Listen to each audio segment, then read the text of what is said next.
अब देखो उस साइड का खेल। अब देखो यहाँ पे एक ट्रेजेडी हो गई। पढ़ाऊंगा सबसे लास्ट, मेंस्ट्रुएशन को मैं पढ़ाऊंगा सबसे लास्ट।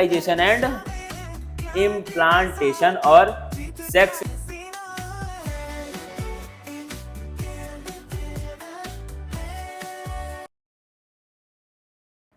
वॉइस से सब कुछ ठीक होगी। हम लोग आज बढ़ते हैं हमारा लेक्चर नंबर। मेरा ख्याल है लेक्चर नंबर में हर बार भूल जाता हूँ, लेकिन मेरा जो ख्याल है उसके हिसाब से ये लेक्चर नंबर 8 है। उसके हिसाब से ये लेक्चर नंबर 8 है मेरे ख्याल के हिसाब से। बाकी अब जो ज़िंदगी है जो होगा वो होगा। तो एक कोड के साथ शुरू करेंगे। कोड तो भाई लिखने वाली चीज़ है, फॉलो करना बड़ी बात होती है। कोड क्या होता है? लिखने वाली चीज़ होती है, और फॉलो करना आपके लिए एक बड़ी बात होती है। ठीक है, देखते हैं क्या लिखा है। मत सोच इतना ज़िंदगी के बारे में, मत सोच इतना ज़िंदगी के बारे में, जिसने ज़िंदगी दी है उसने भी तो कुछ सोचा होगा। मतलब क्या है? आप अपनी लाइफ के बारे में इतना मत सोचिए, काम को करते रहिए, क्योंकि जिसने आपको ये लाइफ दी है, जिसने आपको इस अर्थ पे, इस पृथ्वी पे भेजा है, उसने भी तो कुछ ना कुछ प्लान किया होगा। ठीक है, तो उसने भी तो कुछ ना कुछ सोचा होगा। ज़्यादा स्ट्रेस लेकर के लाइफ में कुछ नहीं होने वाला है। यहाँ पे एक, अगर आप देखें तो एक चीज़ हम पढ़ते थे, एक मैंने लाइन पढ़ी थी, God is the best of planners. Best of planners मतलब गॉड क्या है? सबसे बड़ा प्लानर है वो है गॉड। ऐसे मुझे लगा कुछ गलती होगी तो देख लेना। वैसे मैंने जो पढ़ा था क्या था? God is the best of planner, मतलब जो सबसे बेहतरीन प्लानर है वो कौन है? गॉड है। ठीक है, सबसे जो बेहतरीन प्लानर है वो कौन है इस दुनिया में? हमारा गॉड है। उसको आप बहुत सारे रूप में देखते हैं। अब देखो, जो बाकी था हमारा कल का, जो कल का हमारा बाकी था वो क्या था? फॉलिकल का खेल और उस साइड का खेल। फॉलिकल का खेल और उस साइड का खेल। अब इससे क्या होगा? आपका रिवीजन भी हो जाएगा। इससे आपका जो है वो रिवीजन भी हो जाएगा कल के लेक्चर का, और एक बार इसको हम लोग पढ़ लेंगे तो आपको चीज़ें दिखेंगी कि क्या हमने कल पढ़ा था। अब देखो, फॉलिकल का खेल हम लोग पढ़ते हैं। एनसीईआरटी का बुक एक बार मैं खोलूंगा, ओपन करूंगा।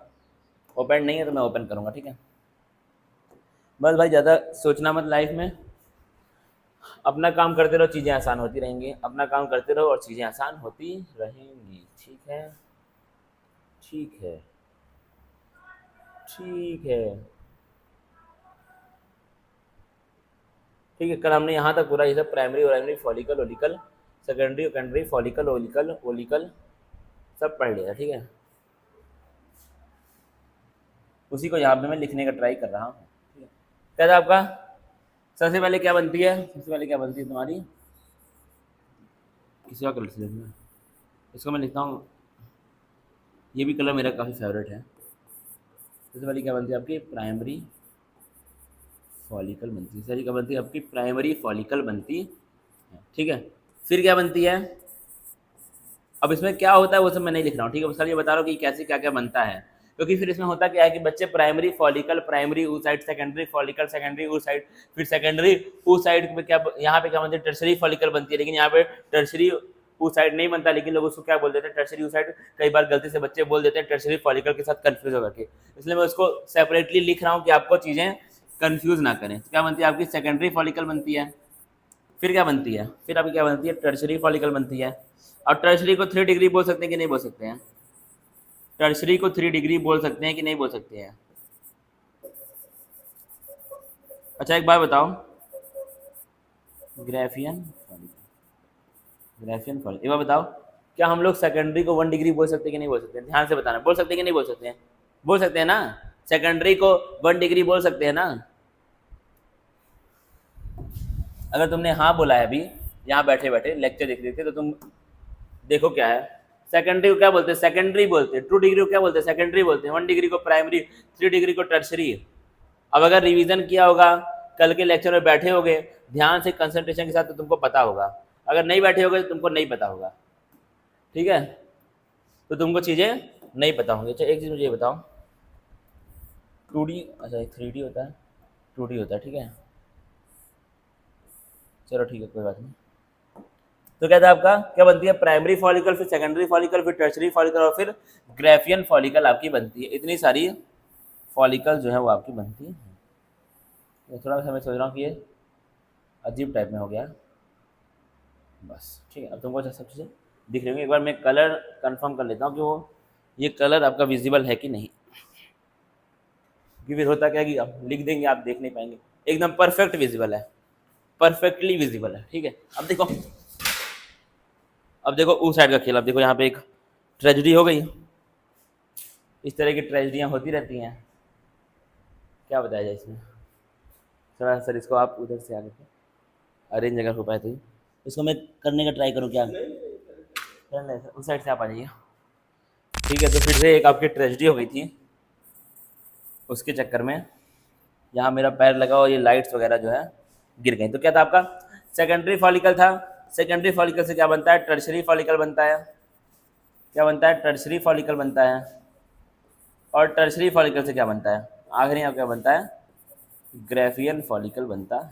क्या बनता है, ग्राफियन फॉलिकल जो है वो आपका बनता है एट द लास्ट। ठीक है, अब देखना यहाँ पे क्या बनता है, ऊ साइड में क्या बनता है। सबसे पहले क्या होता है इसके अंदर, ऊगोनिया होता है। क्या होता है, ऊगोनिया होता है। उससे क्या बनता है, कैसे बनता है उसे हम लोग पढ़ चुके हैं। ठीक है, यहाँ पे खाली इसको लिख रहा हूँ कन्फ्यूजन को दूर करने के लिए। क्या बनता है, प्राइमरी oocyte बनता है। फिर क्या बनता है, सेकेंडरी oocyte बनता है। सेकेंडरी oocyte बनता है, यही जो आपका ओवरी से बाहर आ जाएगा। क्या इसको लिख दिया एनसीईआरटी में, O1। ठीक है, ये क्या था हमारा फॉलिकल का खेल और oocyte का खेल। ये आपके लिए इंपॉर्टेंट इसलिए है क्योंकि बाद में क्या होता है, बच्चों को इस चीज़ की कन्फ्यूजन होती है। बाद में बच्चों को इस चीज़ की क्या होती है, कन्फ्यूजन होती है। इसलिए इसको मैं अलग से लिख रहा हूँ कि ये कन्फ्यूजन आपको कभी भी लाइफ में आगे जा करके ना हो। बाकी रिकॉर्डिंग माइक सब ठीक है। और हम लोग बढ़ते हैं हमारे अगले टॉपिक पे। हम लोग जाएंगे हमारे अगले टॉपिक में, जैसा कि हमारा क्लास में होता रहा है। एनसीईआरटी को खोलेंगे, पढ़ेंगे और चीज़ों को आसान बनाने का ट्राई करेंगे। ये आपका सवाल था, स्पर्मेटोजेनेसिस और ooजेनेसिस में मेजर डिफरेंस आपको क्या देखने को मिला है। आपको इसमें मेजर डिफरेंस, अभी तक हमने पूरा का पूरा जितने भी 4-5-6 हमारे लेक्चर हुए हैं उसमें हमने कम से कम 3-4 सवाल मैंने आपको दिए हैं, 3-4 या 5 सवाल मैंने आपको दिए हैं। उन सबको मैं आखिरी लेक्चर के दिन या फिर एक लेक्चर में अलग से बना के सारे सब सवाल का आंसर आपको दूंगा। तब तक आपको ट्राई करना है कि हर एक सवाल आपको देख लेना है, हर एक सवाल आपको देख लेना है। अब मैंने क्या बोला था, मेंस्ट्रुएशन को मैं पढ़ाऊंगा सबसे लास्ट में। मेंस्ट्रुएशन को मैं पढ़ाऊंगा सबसे लास्ट में, ठीक है। उसके पहले मैं क्या पढ़ाऊंगा, फर्टिलाइजेशन पढ़ाऊंगा। क्या पढ़ाऊंगा, फर्टिलाइजेशन का। आज हम लोग fertilization and implantation, fertilization and implantation और सेक्स डिटर्मिनेशन, इतना चीजें आज हम लोग खत्म करेंगे। Fertilization, implantation and sex determination, ये चीजें आज हम लोग को खत्म करना, ये हमारा टारगेट है आज का। ठीक है, देखना क्या लिखा, ड्यूरिंग कॉपुलेशन या फिर coitus semen is released by the penis into the vagina, इसको हम लोग क्या बोलते हैं, इंसेमिनेशन बोलते हैं। मतलब क्या होगा, कॉपुलेशन के टाइम जो सीमन होगा उसको वेजाइना के अंदर रिलीज किया जाएगा, उस प्रोसेस को हम लोग क्या बोलते हैं, इंसेमिनेशन बोलते हैं। ठीक है, कब होगा, ये कॉइटस के वक्त होगा या फिर कॉपुलेशन के वक्त होगा। The motile sperm swims rapidly pass through the cervix, enter into the uterus and finally reach the ampullary region of the fallopian tube. क्या होगा, जो आपका स्पर्म है मोटाइल होता है, क्यों होता है, टेल की वजह से होता है। क्या करेगा, वो तेजी से आपका स्विम करेगा कहाँ, सर्विक्स से होते हुए यूटेरस में एंटर करेगा, फिर कहाँ जाएगा, फैलोपियन ट्यूब में जाएगा, और कहाँ पहुंच जाएगा, फैलोपियन ट्यूब के एम्पुला वाले रीजन में पहुंच जाएगा। ठीक है, फैलोपियन ट्यूब के एम्पुला वाले रीजन में पहुंच जाएगा। फिर क्या लिखा, the ovum released by the ovary is also transported to the ampullar region. फिर क्या होगा, ओवरी के अंदर से जो ओवम आ रहा है वो भी कहाँ पहुंच जाएगा, वो भी आपका इसी एम्पुला रीजन में पहुंच जाएगा। वेयर फर्टिलाइजेशन टेक्स प्लेस, तो यही एम्पुला में क्या होगा, आपका फर्टिलाइजेशन का प्रोसेस हो जाएगा। मतलब क्या है, अब पढ़ लिया है तो लिखते चलो। एक चीज और पढ़ लेंगे, हाँ ये वाली लाइन को एक बार देख लो, क्या है, fertilization can only occur if the ovum and sperms are transported simultaneously to the ampullary region, this is the reason why not all copulation lead to fertilization and, मतलब क्या है, फर्टिलाइजेशन तभी होगा, फर्टिलाइजेशन तभी होगा जब आपका क्या है, ओवम और स्पर्म दोनों एम्पुलर रीजन में साथ में पहुंचेंगे। ओवम और स्पर्म दोनों के दोनों एम्पुलरी रीजन में साथ में पहुंचेंगे, तभी आपका फर्टिलाइजेशन का प्रोसेस हो पाएगा। अगर दोनों साथ में नहीं पहुंचेंगे तो आपका ये प्रोसेस हो नहीं पाएगा। याद रखना इंपॉर्टेंट है। अब देखो क्या है, आते भाई, डालेंगे हेडिंग फर्टिलाइजेशन, इसे डालता हूँ हेडिंग, उसे लिखूंगा। ठीक है, हेडिंग क्या आपकी, फर्टिलाइज। अच्छा, इसको एक बार में ऐसे लिखने का ट्राई करूँ क्या, ऐसे भी लोग लिख देते हैं डायरेक्ट, पता नहीं ऐसे, लेकिन यहाँ पे होता नहीं, कुछ गड़बड़ तो थी।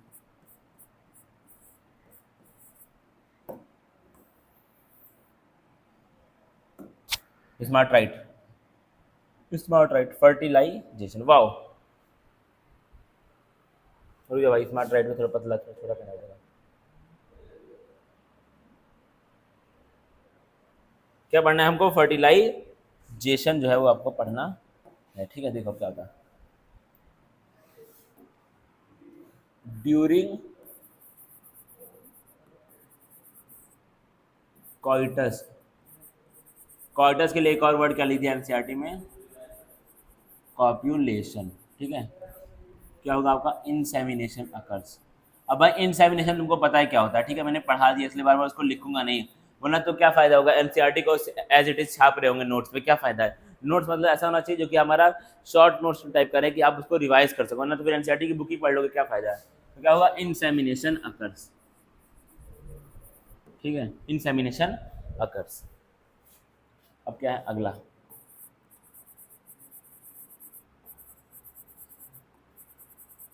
सीमेन जो है आपका, ये फिर अगर मोस्ट प्रिसाइजली हम लोग लिखें तो सीधे उसको लिखो sperm.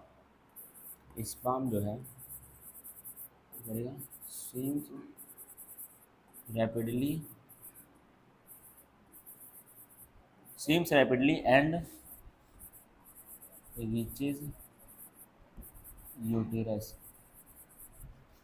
Through cervix, through cervix, cervix से होते हुए कहाँ पहुँच जाएगा? यूटेरस से पहुँच जाएगा। एंड फाइनली रीचेज, फाइनली कहाँ पहुँच जाएगा? Reaches to ampullary region, ampullary, ampullary region of what? Region of fallopian, region of fallopian tube. मतलब क्या है, क्या लिखा है इसमें? कॉइटस के वक्त क्या होगा आपका? इंसेमिनेशन का प्रोसेस होगा, मतलब स्पर्म को वजाइना के अंदर डाला जाएगा, ठीक है। क्या होता है? Sperm swims rapidly. अब जब स्पर्म एक बार अंदर पहुंच गया तो क्या करेगा? वो बहुत तेजी से स्विम करेगा और कहाँ पहुंच जाएगा? यूटेरस में पहुंच जाएगा। सर्विक्स से होते हुए कहाँ पहुंच जाएगा? यूटेरस में पहुंच जाएगा। फिर क्या होगा? फाइनली वो कहाँ पे पहुंच जाएगा? स्विम करते करते एम्पुला में पहुंच जाएगा। किसके? फैलोपियन ट्यूब के एम्पुला वाले पार्ट में पहुंच जाएगा, ठीक है। एट दैट सेम टाइम, इसी टाइम पे क्या होगा? At the same time ovum is also released. Ovum भी क्या होगी? रिलीज होगी। कहाँ से? ओवरी से। एंड, ये भाई एंड है, ठीक है, and reaches up to same, up to ampullary region of, up to ampullary region of fallopian tube. तो इसी सेम टाइम में क्या होगा आपका? जो ओवम है वो भी क्या होगा? रिलीज होगा। किसी में से? ओवरी में से। और कहाँ पहुँच जाएगा? एम्पुलरी पार्ट में पहुँच जाएगा। किसके? फैलोपियन ट्यूब के। इतना आपको समझ में आ चुकी हैं चीज़ें, ठीक है। अब क्या लिखा है? For fertilization, fertilization and, for fertilization and pregnancy, fertilization और प्रेगनेंसी के लिए स्पर्म एंड, स्पर्म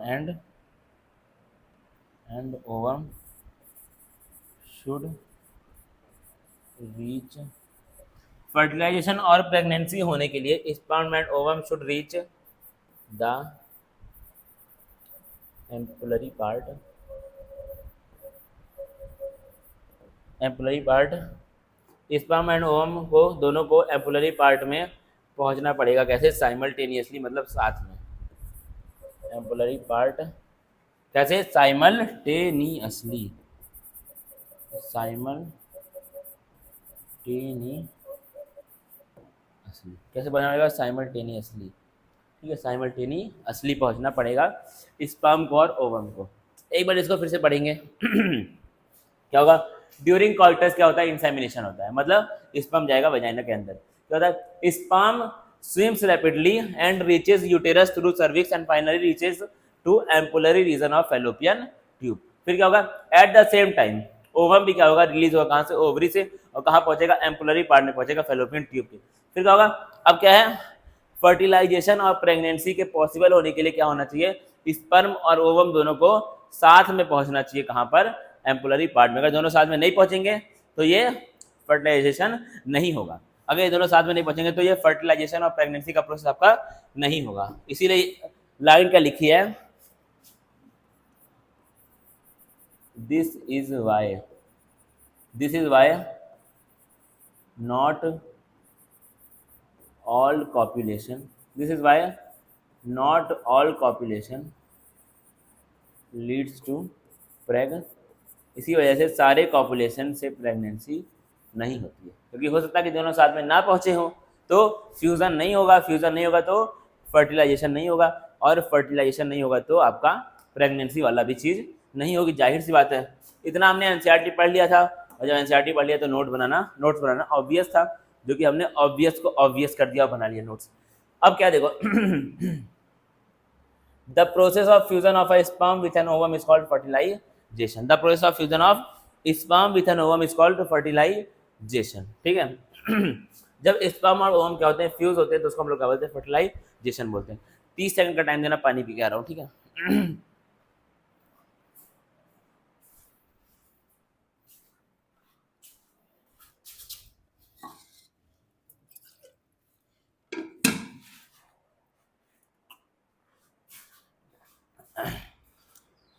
कंसंट्रेशन को बना के रखो, ठीक है।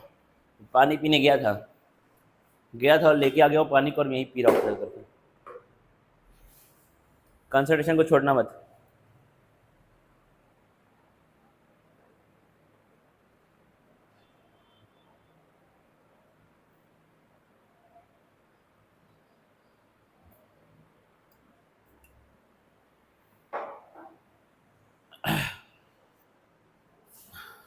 देखना भाई, पानी पी लिया, ठीक है। क्या लिखा है, जब आपका स्पर्म का फ्यूजन होगा ओवम के साथ, क्या हुआ,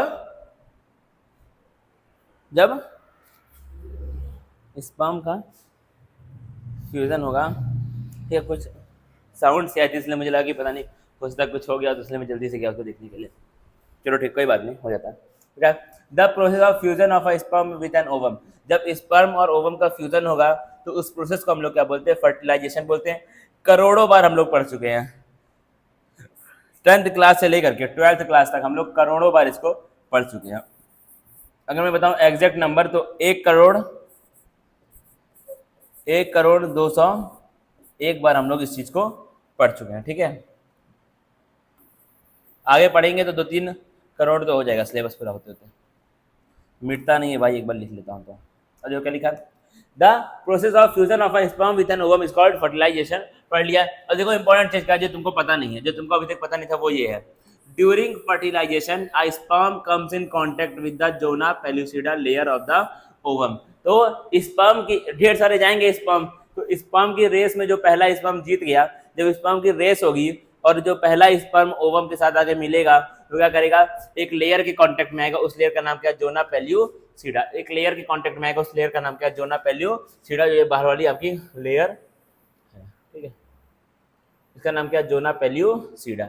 इस लेयर के कांटेक्ट में कौन आएगा, स्पर्म आएगा। और इससे क्या होगा आपका, and induces changes in the membrane. क्या होगा, मेम्ब्रेन के अंदर कुछ कुछ चेंज स्टार्ट हो जाएगा। उससे क्या होगा, that block the entry of additional sperm. तो एक साथ बहुत सारे स्पर्म जो है रिलीज होते हैं। और तुमको बताना है कितने होते हैं। अगर तुमने पढ़ा है भाई मुझसे, तुमको पता होना चाहिए कितने होते हैं। अगर तुमने नहीं पढ़ा है तो भाई मैं लानत भेजता हूँ यार, कैसी बात है, अगर तुमको नहीं पढ़ा है तो कैसे नहीं पढ़ा होगा। देखो 200 से 300 मिलियन स्पर्म एक कॉइटस में इजैकुलेट होते हैं, ठीक है। अगर तुमको नहीं बताया तो बड़ी दुख की बात है भाई, क्योंकि आप पढ़ नहीं रहे हैं, इसका मतलब ध्यान से।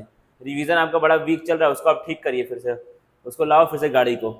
पहला 1, 2, 3 लेक्चर तो हर कोई देख लेता है, पहला लेक्चर तो हर कोई देख लेता है, ठीक है, पहला लेक्चर तो हर कोई देख लेता है। मेन बात होती है जो 7वां 8वां लेक्चर तक टिका रहता है, वो मेन बात है। तो आप उसको लेकर के आइए वापस। क्या लिखा है, and induces changes in the membrane that block the entry of additional, यानी कि 200-300 मिलियन की स्पर्म की रेस में जो पहला स्पर्म जीत करके ओवम से मिल गया वो क्या करेगा, जोना पेलिसिडल लेयर के पास आके टकराएगा। उससे क्या होगा, जो ये लेयर जो इसकी मेम्ब्रेन थी उसके अंदर क्या हो जाएगा, कुछ कुछ चेंज हो जाएगा। उस चेंज से क्या फायदा होगा, कोई और दूसरा स्पर्म आकर के ओवम से मिल पाएगा नहीं। इससे क्या होगा आपका, does it insures that only one sperm can fertilize an ovum, मतलब एक स्पर्म ही एक ओवम को फर्टिलाइज करेगा, बाकी कोई भी स्पर्म अंदर आ नहीं सकता है। ये क्यों नहीं हो सकता, क्योंकि जब पहला स्पर्म आएगा उससे क्या होगा, मेम्ब्रेन के अंदर कुछ ऐसे चेंज हो जाएंगे जिससे कोई और स्पर्म आपका ओवम से आके मुलाकात नहीं कर पाएगा। तो क्या होगा, इससे क्या होगा आपका, सिर्फ एक स्पर्म एक ओवम को फर्टिलाइज कर पाएगा। The secretion of acrosome help the sperm enter into the cytoplasm of ovum through the zona pellucida and the plasma membrane. अब हमने पढ़ लिया था एक्रोसोम का काम।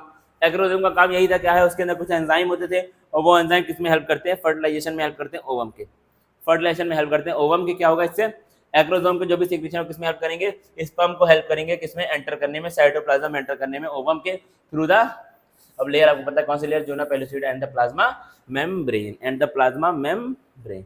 ठीक है, अगर इसको मैं लिखना चाहूँ तो क्या मैं लिख पाऊंगा, क्यों नहीं लिख पाऊंगा भाई, लिखना क्या है,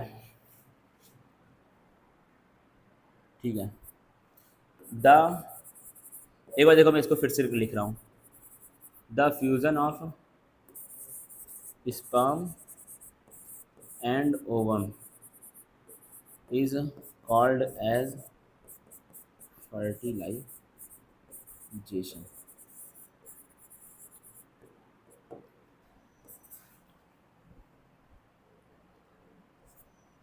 वन स्पर्म, सही से लिखो तो फर्स्ट स्पर्म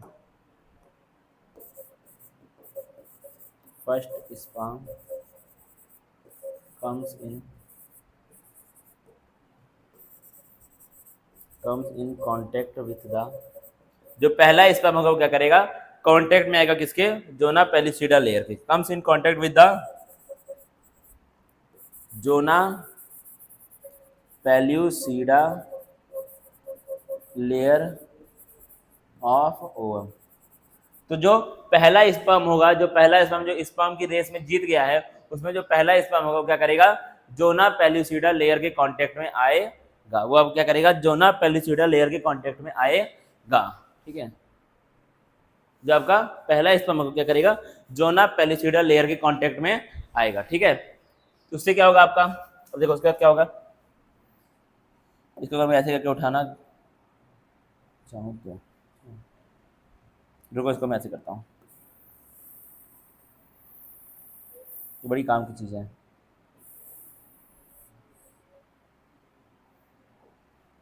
ठीक है, as a result of this, as a result some changes occurs in the membrane, कुछ क्या होंगे, चेंज होंगे किसमें, मेम्ब्रेन में, ओवम के। ठीक है, which blocks the entry of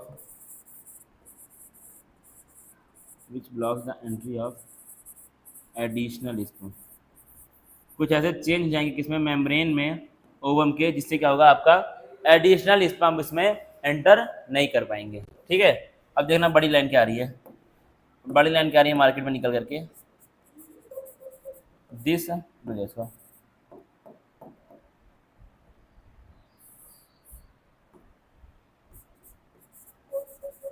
this ensures that only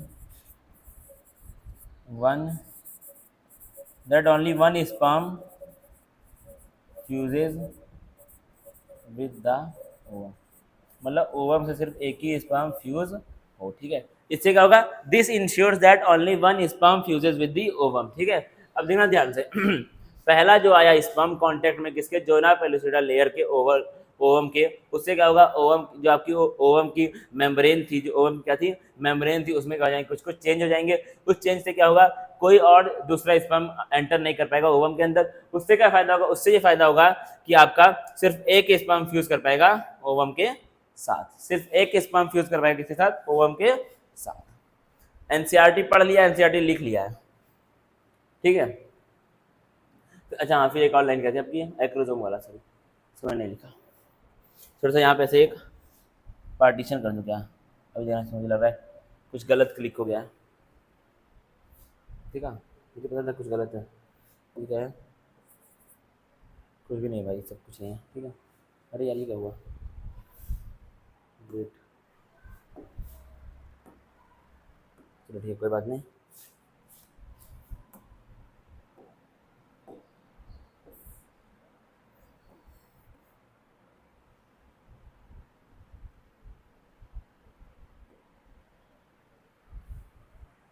technical glitch बहुत आता है भाई ऑनलाइन क्लास में, टेक्निकल ग्लिच जो है वो एकदम आम बात हो गई है। तब तक हम एक बार और उसको रिवाइज करते हैं। क्या होगा, पहला जो स्पर्म आएगा, जो पहला स्पर्म आएगा वो क्या आएगा, कांटेक्ट में आएगा किसके, जोना पेलिसुडा लेयर के, किसके, ओवम के, ठीक है। उससे क्या होगा, आपका ओवम के मेम्ब्रेन में कुछ कुछ चेंजेस हो जाएंगे, कुछ क्या हो जाएंगे, चेंजेस आ जाएंगे। उससे क्या होगा, कोई और दूसरा स्पर्म, एडिशनल स्पर्म की एंट्री क्या हो जाएगी, ब्लॉक हो जाएगी। इससे क्या फायदा होगा, इससे ये फायदा होगा कि सिर्फ एक स्पर्म एक ओवम के साथ फ्यूज हो पाएगा, 2-3 स्पर्म नहीं हो पाएंगे, सिर्फ एक स्पर्म एक ओवम के साथ फ्यूज होगा, ठीक है। इससे आपका ये क्या होता है, फायदा होगा, ठीक है। ये चीज़ एनसीईआरटी की लाइन है, और एनसीईआरटी की हर एक लाइन क्या है, इंपॉर्टेंट है, तो इसको देखते चलना। अगला क्या लिखा है, अभी इसको लिख लेंगे, थोड़ा सा वो लोड हो जाएगा, तो ठीक क्या लिखा, this induces the completion of meiotic division of secondary oocyte। अब क्या होगा, सेकेंडरी oocyte का मियोटिक डिवीजन भी कंप्लीट हो जाएगा। यहाँ पे मियोटिक डिवीजन जो वहां पर नहीं हुआ था कंप्लीट, अब यहाँ पे क्या हो जाएगा, सेकेंडरी oocyte का भी मियोटिक डिवीजन कंप्लीट हो जाएगा।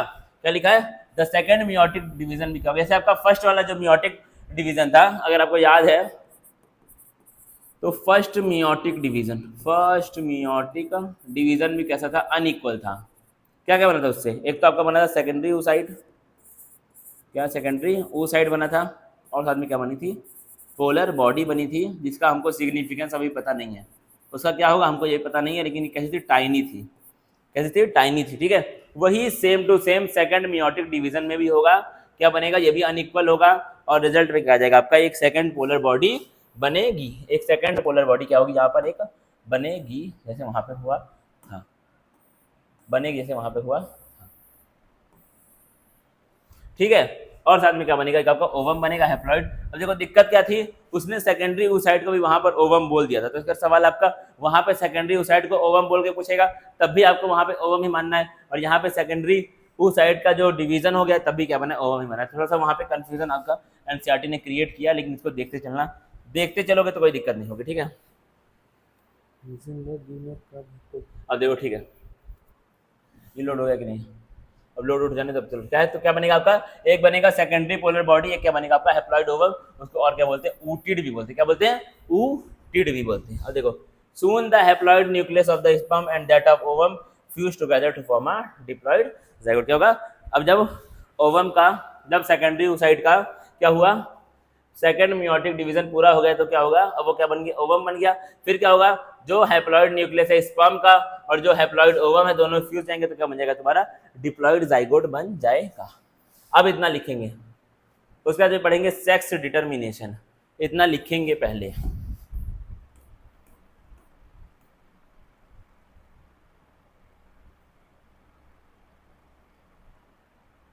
भाई कुछ गायब नहीं, चलो ठीक है, देखना बड़े ध्यान से। The secretions of acrosome helps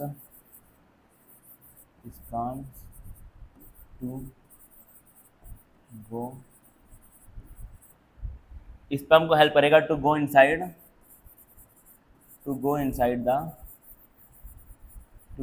the cytoplasm of ovum through membrane, कौन कौन से मेम्ब्रेन, थ्रू जोना पेल्यूसिडा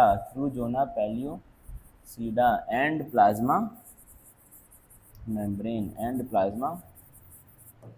देख लेना ध्यान से, देख लेना ध्यान सी। तो क्या होगा, जो सिक्रीशन है एक्रोसोम का वो किसमें हेल्प करेगा, स्पर्म को हेल्प करेगा, किसमें, साइटोप्लाज्म के अंदर जाने में, किसकी हेल्प से, किसके थ्रू, जोना पेलिसिडा के और प्लाज्मा मेम्ब्रेन के थ्रू। ठीक है, इतना अगर पढ़ लिया है तो नेक्स्ट देखते हैं क्या चीज़ें इसमें होती हैं। ठीक है ना भाई, इसको मैं, हाँ ठीक है ठीक है ठीक है, इसको मैं काट देता हूँ।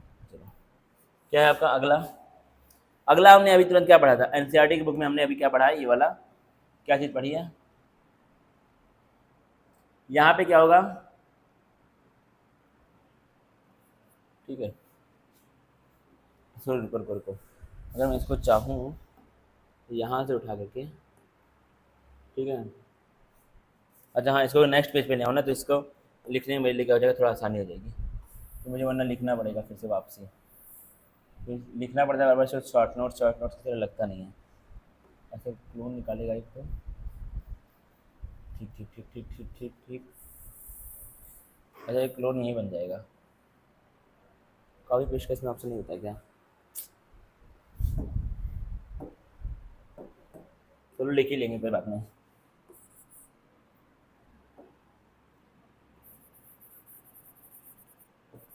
When the sperm enters in ovum, तो क्या होगा आपका, second meiotic division of secondary oocyte completes. Second meiotic division क्या होगी, सेकेंडरी oocyte कंप्लीट हो जाएगी, क्या क्या बनेगा, एक आपका बनेगा हैप्लॉइड ओवम, ये क्या बनेगा आपका हैप्लॉइड ओवम, अगर तुमने वहाँ देखा था तो उसको क्या बोल रहा था, ये ऊटिड भी बोल रहा था, क्या बोल रहा था, ऊटिड बोल रहा था। एक क्या बनेगी तुम्हारी, सेकेंड पोलर बॉडी बनेगी, सेकेंड पोलर बॉडी बनेगी, जिसका सिग्निफिकेंस हमको नहीं पता है, उसका काम भी नहीं पता, उसके साथ क्या होता है ये भी नहीं पता है। ठीक है, एनसीईआरटी के डोमेन से बाहर है, उन लोगों को नहीं पता है, जब बताएंगे तो मैं बता दूंगा। अब फिर से मुझसे गलत क्लिक हो गया, फिर से क्या मुझसे जो है वो गलत एक चीज़ क्लिक हो गई है, जो कि ये है, इसको दबाएंगे तो हट जाएगा। ठीक है, आते हैं, अब देखो इसके आगे आ जाओ, क्या होगा आपका, एक तो बन जाएगा हैप्लॉइड ओवम, फिर क्या बन जाएगा सेकेंडरी पोलर बॉडी। ठीक है, after this the haploid ovum fuses with the haploid sperm, the haploid ovum fuses with the haploid sperm, और क्या बनेगा तुम्हारा, डिप्लॉइड जाइगोट बनेगा, n+n क्या बनेगा, डिप्लॉइड जाइगोट बनेगा 2n, क्या बनेगा 2n, क्या चीज़ बनेगा, डिप्लॉइड जाइगोट बनेगा, कैसा आपका 2n वाला क्या बन जाएगा, डिप्लॉइड जाइगोट बन जाएगा। इतना चीज़ तुम जान गए, जाइगोट तुम्हारा बन गया, इतना चीज़ तुम जान गए, जाइगोट तुम्हारा बन गया। अब सवाल क्या है, how many chromosome will be there in zygote, अब बताओ जाइगोट में कितने क्रोमोसोम होते हैं, अब बताओ जाइगोट में कितने क्रोमोसोम होते हैं, समझ दिया बताने का,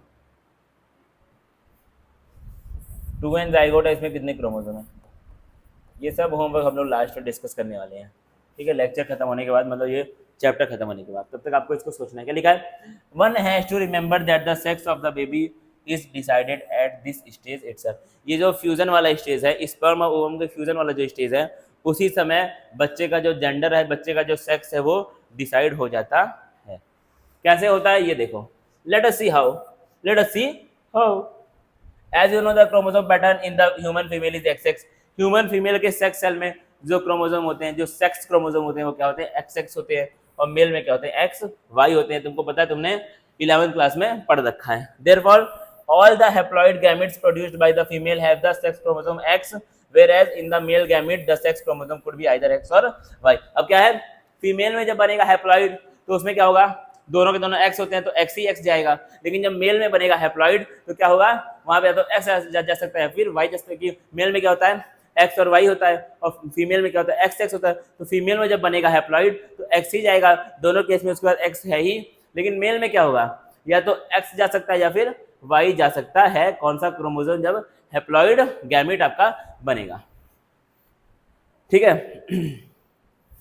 Hence 50% of the sperm carry the X chromosome while the other 50% carry the Y chromosome। तो इससे क्या प्रूव हो रहा है, 50% स्पर्म में तो क्या होते हैं X क्रोमोसोम होते हैं और 50% में क्या होते हैं Y क्रोमोसोम होते हैं।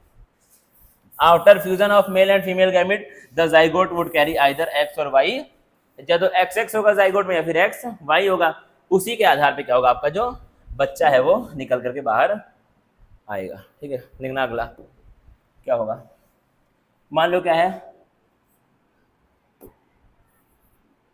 टॉपिक का नाम क्या है, सेक्स डिटरमिनेशन।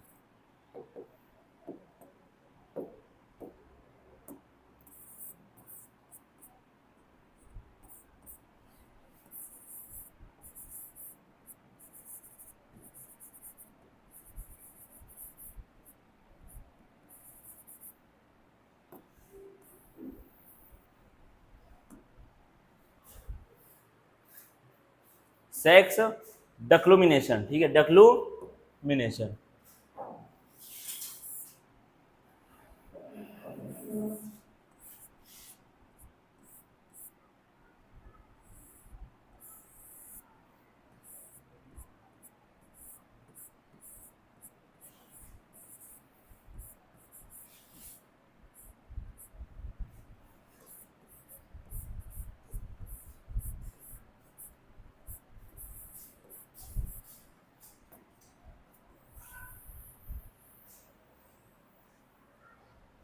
या मुझे पूरी उम्मीद है कि ये सही होगा, क्योंकि इसमें मैंने राइटिंग बड़ी अच्छी बनाई है, बड़ा साफ सुथरा। सेक्स डिटरमिनेशन, वाओ, इसमें बोलूँगा वाओ,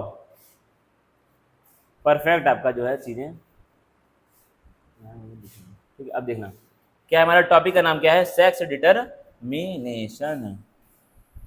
कैसे होता है देखो,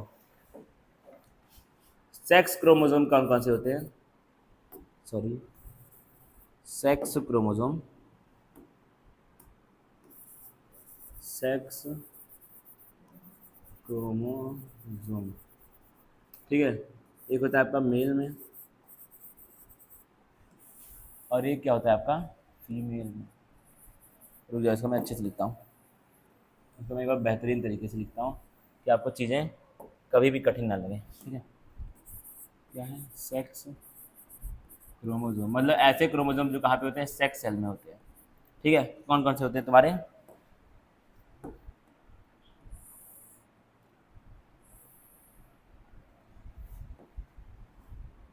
मेल में क्या होता है तुम्हारा एक्स और वाई होता है, और फीमेल में क्या होता है तुम्हारा एक्स और एक्स होता है, ठीक है।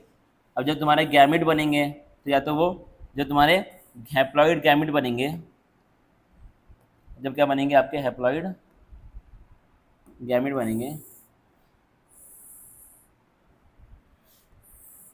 एक एक जाएगा, या तो यहाँ पर x बनेगा या फिर क्या जाएगा y जाएगा गैमिट में, यहाँ पे x जाएगा और x ही जाएगा, क्योंकि उसके पास x और x ही है ही। अब देखो नेक्स्ट चीज़ हम लोग निकाल के लेके आते हैं, तो अब जब इनका फ्यूज़न होगा, अब जब इनका क्या होगा, फ्यूज़न होगा, डोलमा, डोलमा आंटी के मोमोज, सही है, साइज ठीक है ना, दिख रहा है ना ये, ठीक है। तो अब क्या होगा, अब जब इनका फ्यूज़न होगा तो उससे क्या होगा, 50% स्पर्म के पास तो एक्स है, ये क्या तुम्हारे बन गए, तुम्हारे गैमिट्स बन चुके हैं, ये क्या बन चुके हैं आपके हैप्लॉइड गैमिट्स बन चुके हैं, क्या बन चुके हैं आपके गैमिट्स बन चुके हैं। तो 50% स्पर्म के पास तो एक्स है और 50% स्पर्म के पास क्या है, वाई क्रोमोसोम, लेकिन ओवम के पास बस खाली एक्स ही है सारी की सारी, ठीक है। तो अगर क्या हुआ, अब यहाँ पे अगर फ्यूजन मान के चलो हो रहा है, क्या हो रहा है, फ्यूजन हो रहा है, तो कितने केस हो सकते हैं, यहाँ से एक्स आया, ठीक है, ध्यान देखना भाई, बड़े ध्यान से मैं इसको बना रहा हूँ तो आप ध्यान से देखना भी,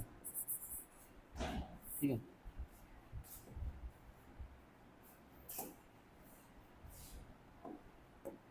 मान लो यहाँ से क्या आया, एक्स आएगा और यहाँ से क्या आएगा, एक्स आएगा, क्या हो गया तुम्हारा एक्स और एक्स हो गया, ठीक है।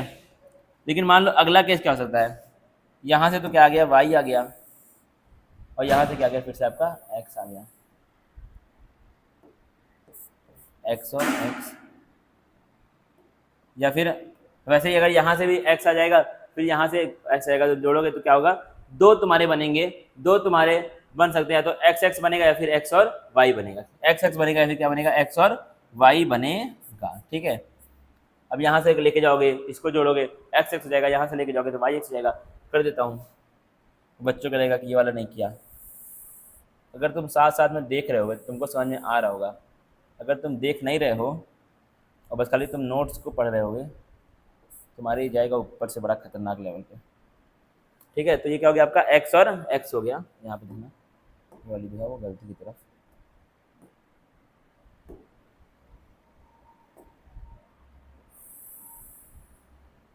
ठीक है, एक्स और एक्स हो गया। फिर से अगर तुम यहाँ से लेके आओ वाई को, एक्स को, फिर से क्या बना, एक्स और वाई बन गया।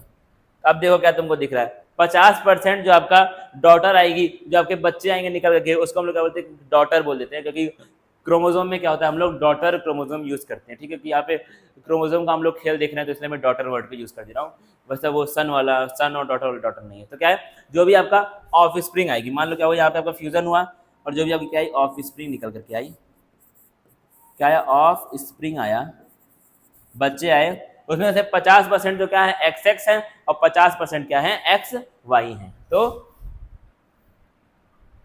2/4 तो क्या है एक्स और एक्स है, और 2/4 ही क्या है एक्स और वाई है। इसको भी तुम क्या बोल सकते हो 50%, इसको भी तुम क्या बोल सकते हो 50%। ठीक है, 50% और 50%, तो क्या है 50% एक्स एक्स और 50% एक्स वाई। लास्ट में क्या लिखा है, depending on whether the sperm carrying x और वाई फर्टिलाइज द ओवम। ठीक है, तो क्या लिखा आपका, अब ये डिपेंड करेगा किस पे, कि आपका जो स्पर्म है उसके पास एक्स था या फिर वाई था, कौन सा वाला स्पर्म आपका ओवम के साथ फ्यूज हुआ या फिर फर्टिलाइज हुआ है। अब क्या, the zygote carrying x x would develop into female baby and x why would be a male baby. तो इसके अंदर एक्स एक्स होगा वो क्या बनेगा, फीमेल बनेगा, और जिसके पास एक्स वाई होगा वो क्या बनेगा, मेल बनेगा।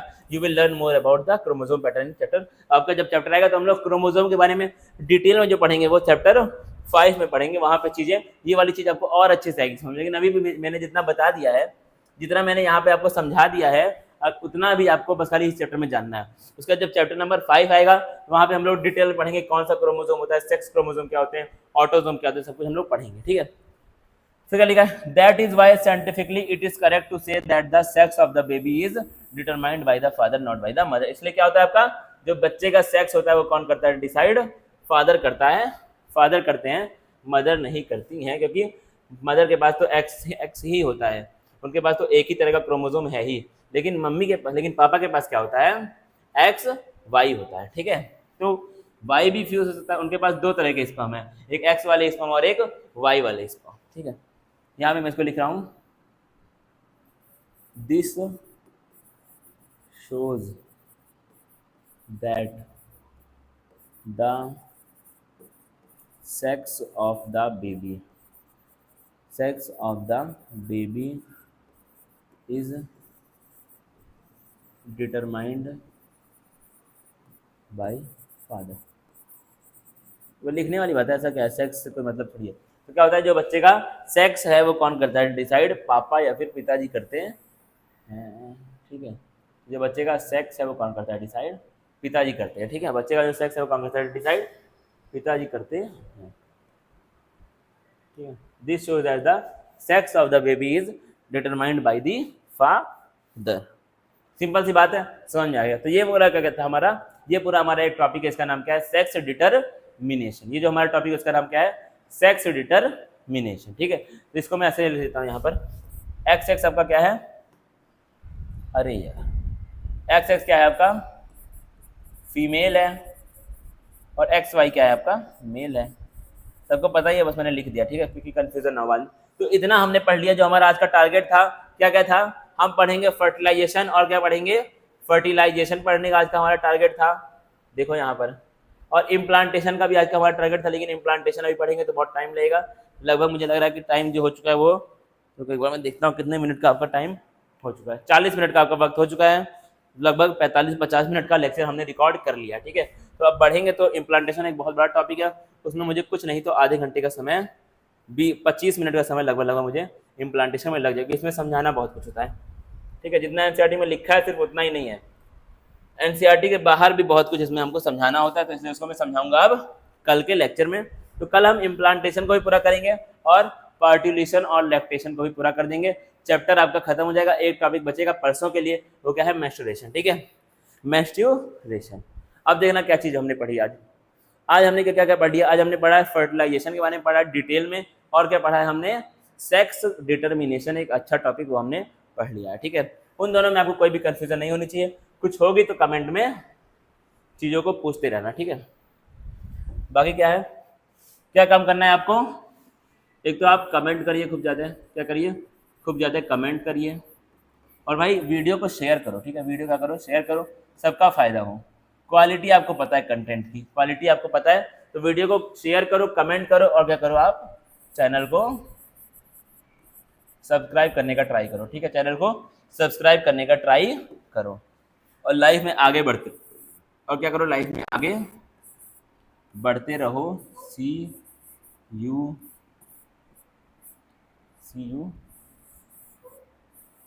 Again, see you again. मिलेंगे फिर से, आपकी मुलाकात हमारी लगातार होती रहेगी, ठीक है। बस लाइफ में आगे बढ़ना है, चीज़ें आपको पता है। क्या हो गया यहाँ पे, गी यू अगेन हो गया लगभग। यहाँ मैं डायरेक्ट ही लिख दूंगा, डायरेक्ट में क्या लिखूंगा, सी यू। कल मिलेंगे फिर से एक नए लेक्चर के साथ, समझेंगे चीज़ों को, पार्ट्यूलेशन, लैक्टेशन। हम लोग क्या, अब देखो यहाँ पे क्या हुआ, हम लोगों ने साथ में पढ़ा है ऑनलाइन में, और हम चैप्टर के आखिरी स्टेज पे आ चुके हैं। मतलब जो मैंने बोला था 9 से 10 लेक्चर में मैं इसको पूरा कर दूंगा, तो लगभग मेरा 9, या फिर अगर ये 7वां लेक्चर तो 9 में आपका ये पूरा हो जाएगा, ठीक है। मैक्सिमम मान ले तो हम लोग मोटा मोटा 10 लेक्चर में ये आपका चैप्टर पूरा हो जाएगा। 7 हमारे हो चुके हैं, 1 या फिर 2 लेक्चर आपके मैक्सिमम और लगेंगे, 3 भी हो सकते हैं, ठीक है, ठीक है। तो 8 हो चुके हैं, हम मुझे बता रही है टेक्निकल टीम के 8 हो चुके हैं, तो आपके लगभग 10 में आपके पूरे हो जाएंगे, ठीक है। ये क्या था, 8वां था, ये 8वां था, तो हमारे 10 में जो है वो पूरे हो जाएंगे आपके। तो सी यू अगेन, फिर मिलते हैं। बाकी कमेंट, शेयर और सब्सक्राइब, 3 चीज़ आपको ट्राई करना है करने का। मिलेंगे फिर अगले लेक्चर में, उसके बाद थैंक यू गाइस, तब तक के लिए।